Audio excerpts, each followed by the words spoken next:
The Acts of the Emissaries of Yeshua the Messiah, chapter 15.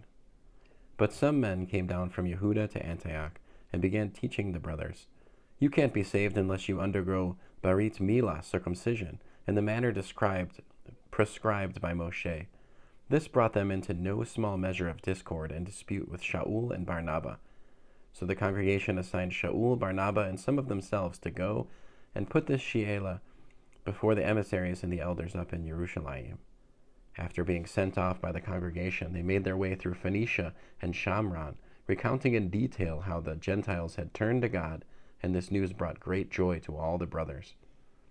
On arrival in Jerusalem, they were welcomed by the Messianic community, including the emissaries and the elders, and they reported what God had done through them. But some of those who had come to trust were from the party of the Parushim, and they stood up and said, "It is necessary to circumcise them and direct them to observe the Torah of Moshe." The emissaries and the elders met to look into this matter. After lengthy debate, Kepha got up and said to them, "Brothers, you yourselves know that a good while back God chose me from among you to be the one by whose mouth the Gentiles should hear the message of the good news and come to trust. And God, who knows the heart, bore them witness by giving the Ruach HaKodesh to them, just as he did to us. That is, he made no distinction between us and them, but cleansed their heart by trust. So why are you putting God to the test now? By placing a yoke on the neck of the Talmudim, which neither our fathers nor we have had the strength to bear. No, it is through the love and kindness of the Lord Yeshua that we trust and are delivered, and it's the same with them." Then the whole assembly, kept still as they listened to Barnabas and Shaul tell what signs and miracles God had done through them among the Gentiles. Yaakov broke the silence to reply. "Brothers," he said, "hear what I have to say. Shimeon has told in detail what God did when he first began to show his concern for taking from among the Gentiles a people to bear his name. And the words of the prophets are in complete harmony with this, for it is written, 'After this I will return, and I will rebuild the fallen tent of David. I will rebuild its ruins, I will restore it, so that the rest of mankind may seek the Lord, that is, all the nations who have been called by my name, says Adonai, who is doing these things.' All this has been known for ages. Therefore my opinion is that we should not put obstacles in the way of the Gentiles who are turning to God. Instead, we should write them a letter telling them to abstain from things polluted by idols, from fornication, from what is strangled, and from blood. For from the earliest times Moshe has had in every city those who proclaim him, with his words being read in the synagogues every Shabbat." Then the emissaries and the elders, together with the whole Messianic community, decided to select men from among themselves to send to Antioch with Shaul and Barnabas.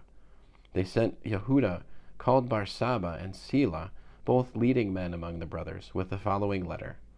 "From the emissaries and the elders, your brothers, to the brothers from among the Gentiles throughout Antioch, Syria, and Cilicia. Greetings. We have heard that some people went out from among us without our authorization, and that they have upset you with their talk, unsettling your minds. So we have decided, unanimously, to select men and send them to you with our dear friends Barnabas and Shaul, who have dedicated their lives to upholding the name of our Lord Yeshua the Messiah. So we have sent Yehuda and Sila, and they will confirm in person what we are writing. For it seemed good to the Ruach HaKodesh and to us not to lay any heavier burden on you than the following requirements: to abstain from what has been sacrificed to idols, from blood, from things strangled, and from fornication. If you keep yourselves from these, you will be doing the right thing. Shalom." The messengers were sent off and went to Antioch, where they gathered the group together and delivered the letter. After reading it, the people were delighted by its encouragement. Yehuda and Sila, who were also prophets, said much to encourage and strengthen the brothers. After they had spent some time there, they were sent off with a greeting of shalom from the brothers to those who had sent them. But Shaul and Barnabas stayed in Antioch, where they and many others taught and proclaimed the good news of the message about the Lord. After some time, Shaul said to Barnabas, "Let's go back and visit the brothers in all the towns where we proclaim the message about the Lord and see how they're doing." Now Barnabas wanted to take with them Yochanan, the one called Mark, but Shaul thought it would be unwise to take this man with them, since he had gone off and left them in Pamphylia to do the work by themselves. There was such sharp disagreement over this that they separated from each other, with Barnabas taking Mark and sailing off to Cyprus. However, Shaul chose Sila and left, after the brothers had committed him to the love and kindness of the Lord. He went through Syria and Cilicia, strengthening the congregations. End of Acts, chapter 15.